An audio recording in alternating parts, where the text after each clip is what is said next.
70s fell silent, a silence forced by fear, by violence, and by a government that made 30,000 voices disappear. In the early 60s, Brazil was a boiling pot of tension. On one side, there was the dream of big changes, promising land and rights to the poor.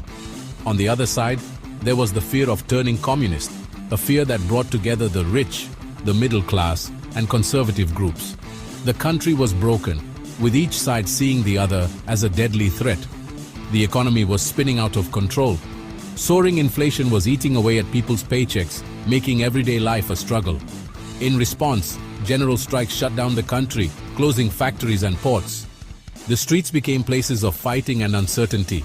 In this shaky situation, everyone felt hopeless. The hope for a democratic solution was fading, and one question was heard everywhere: who will bring back order? It was into this empty space that voices of salvation appeared. Generals and conservative politicians, backed by business owners, started speaking publicly. They promised to end the mess and the red threat. The word order became a tempting chant for a tired nation, but the promised order came with a terrible price. It wasn't peace, but silence forced by power. It wasn't the answer, but the taking away of freedoms. What they would deliver wouldn't be peace, but state terror.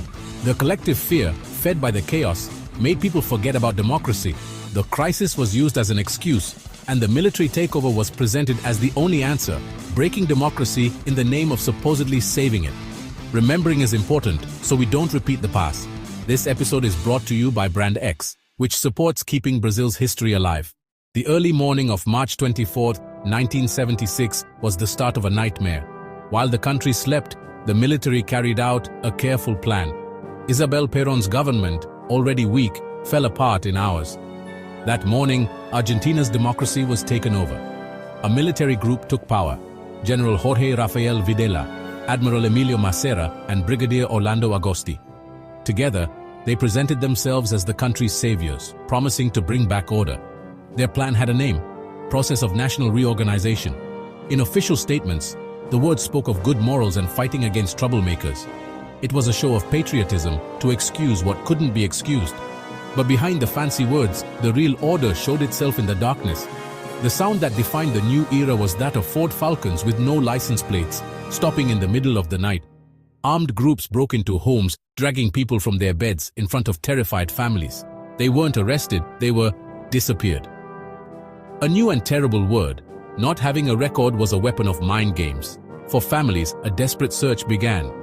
Every morning, new disappearances. Every silence, a judgment. What